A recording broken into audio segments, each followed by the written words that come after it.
Hey guys, and welcome back to this channel. In this video, I'll be showing you guys how you can create this video inside of frame effect on CapCut PC.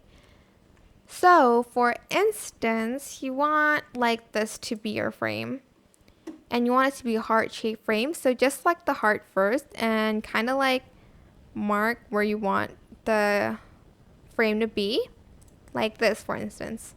Then you're just going to right click again and create compound clip, and then you're going to select the heart-shaped mask and reverse that to create like a frame.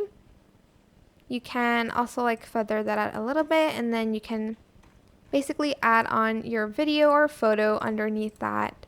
So I'm going to place it up here, and I want to, let's see, what video do I want to add there? Maybe this one.